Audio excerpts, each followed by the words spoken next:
All right, guys, what is up? It is day 4 here on the Master and Drum Advent Calendar for 2024. Having a lot of fun. People are sending in great samples so far. We'll see what we have in the hopper today.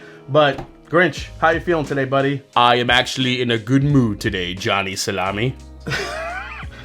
Okay, Johnny's. I like that better than pork chop. Okay, I'll remember that, pork chop. You know, you really suck sometimes. And just for that, I'm going to tell you some fun Christmas jokes. You ready? God, no. I take it back. Nope, sorry, did it to yourself. Okay, here we go. What's the difference between Santa Claus and Tiger Woods?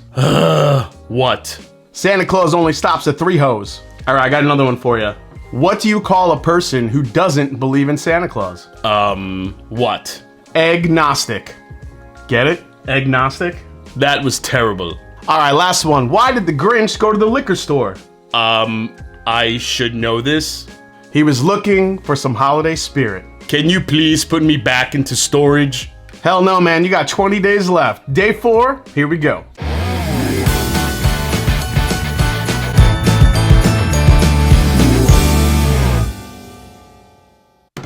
What's up, folks? I'm Jason C. from the Master and Drum, and welcome back to the show. Like, subscribe, and help me keep climbing to 100,000 subscribers here in 2024 and into 2025. Appreciate all the positive feedback from the 2024 Advent Calendar. So this is your first time watching my Advent Calendar. This is how it works. Last month, I asked 25 of my patrons to send me 25 blind samples for the second year of the Master and Drum Advent Calendar that I have named How Much Would I Pay Master and Drum Advent Calendar Countdown to Christmas Day. Each day I will open up the blind sample, nose it, taste it, maybe guess proof, guess the whiskey, guess the age, and ultimately determine how much I want to pay for the whiskey based on what I'm tasting. After I name the price I would pay for it, I will reveal the sample to compare my price to the actual price. So my sample for December 4th comes from Ed Douglas, great patron, always in the chat. And let's see what he sent today. Let's get this poured. So I was pretty stumped with Bill Kavanaugh's sample yesterday. Let's see what Ed has in store. Here we go. So there is a lot going on in here off the bat. Man, extremely dense, sugary, very, very fruit forward. I'm getting raisin, orange, a ton of cinnamon here. Wow. I think there's a good amount of age in here. I'm getting a ton of oak. I'm also getting a ton of like rich, dense flavor here on the nose, like I mentioned. Some of those dark fruits, some raisin, some orange. Yeah, it's very spice forward too. A lot of black pepper here. A little bit of ginger I'm picking up as well. There's definitely a nice spice to it. I think I'm getting, I'm not sure where to go with this one. I'm gonna have to taste it before I kind of make any guesses, but I was thinking well, let me taste it first here. Cheers, here we go. Again, I'm getting some nuttiness, maybe like a chocolate covered raisin. There's definitely a little bit of nuttiness going on.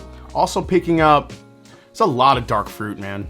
There's a grapiness to it, heavy orange I'm picking up as well. I think orange peel might be the heaviest kind of note I'm getting, but it's not like your bright rye orange. It's more like a dense, sweet, almost, you know, caramelized orange peel. The problem that I'm getting though is like, I was getting so much flavor on the front of the palate and then it just kind of got a little bit muddled on the back end.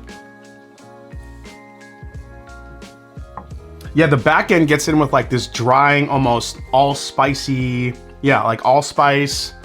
There's definitely a little bit of a drying oak factor. I think there's some pretty high age whiskey in here. I would probably say there could be some like 15-year-old stuff in here. All those rich, dark, you know, red fruit flavors I'm picking up here and the heavy orange. I don't know, I'm guessing it's finished. All right, so let's run down the checklist here. So type of whiskey. I think it's a bourbon. The one note I was picking up on the nose was giving me, I'm still getting it. I think there's some Tennessee whiskey in here. I think I am picking up Tennessee whiskey. So George Dickel, a little bit of Dickel maybe in here. But on the palate, I'm not getting it as much as I'm getting on the nose. It's very strange. This has to be some funky blend of something. I'm just gonna say Tennessee whiskey because I am getting it on the nose, and maybe Ed was trying to throw me off in that sense. Maybe I'm overthinking it. I don't know. I'm gonna say Tennessee whiskey. I'm gonna say age. I'm gonna say there's definitely, I think, some older stuff in here. I'm gonna say 15. proof on this. I don't think it's a very heavy proof here for me. I'm gonna say 107, maybe? I'll say 107. I'll see how I am if I get pretty close at 107. Not really sure. It's giving me some spice, it's giving me some dryness. I'm not getting a heavy proof point here, especially on the finish. Generally, if it is Tennessee whiskey, a lot of those don't get super high proof. So I'm gonna say around 107, between like 107, 109, kind of in that range, I'll go with.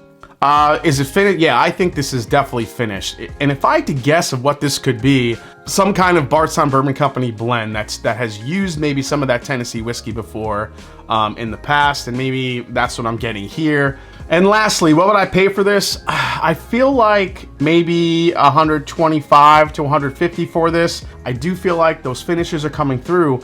But I think by the time the back of the palate hits, it's not as cohesive as I would like. So I'm really interested to see what's in this glass. So let's find out.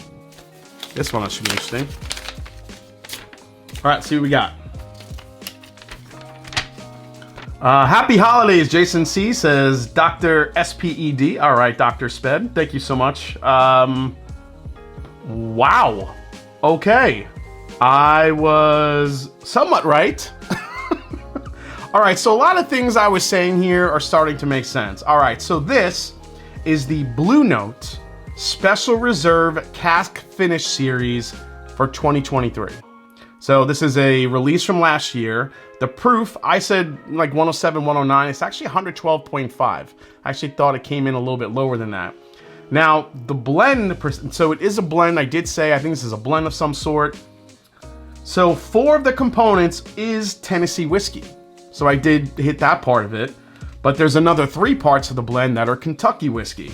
So I said about 15 years for the age. This blend has multiple ages. 2 4-year Kentucky, 1 5-year Kentucky. Then the rest are Tennessees, an 11-year, a 12-year, a 17-year, and a 19-year. So maybe if you average it all out, I get near 15. I don't know how that works. Probably not. So I did say that this was a finished whiskey, but I didn't think it was this many finishes. You're talking 1, 2, 3, 4, 6 different finishes on this. Cognac, second white oak, so went to a second fill white oak barrel, sherry, port, Madeira, and Vino de Naranja, which is that orange liqueur. It's probably where I was getting all those orange flavors from. Price for this bottle, retail, $225. In theory, I think that this could have been a lot better than it was, just because I could taste some good age in it, but it's way past what I think the price should have been. I do understand there's some higher age whiskey in here, but I think the blend, especially on the back end, it just became a little too disjointed. All right, well, thanks for watching day 4 here on the Mash and Drum Advent Calendar here in 2024. Hope you enjoyed it. If you did, hit that subscribe button below. Please hit the like button. And if you haven't yet, follow me on Instagram. Let me know down in the comments if you've had this particular bottle of Blue Note in this Cask Reserve series. Let me know what you thought about it. Did you think it was worth the price? Always interested in hearing what you say. And as I always say, it's not about the whiskey, it's the people you share it with. Cheers, and I'll see you here on day 5 of the Advent Calendar tomorrow. You're gonna go tell some dad jokes? Let's just say at the moment, they will be very useful. What is happening?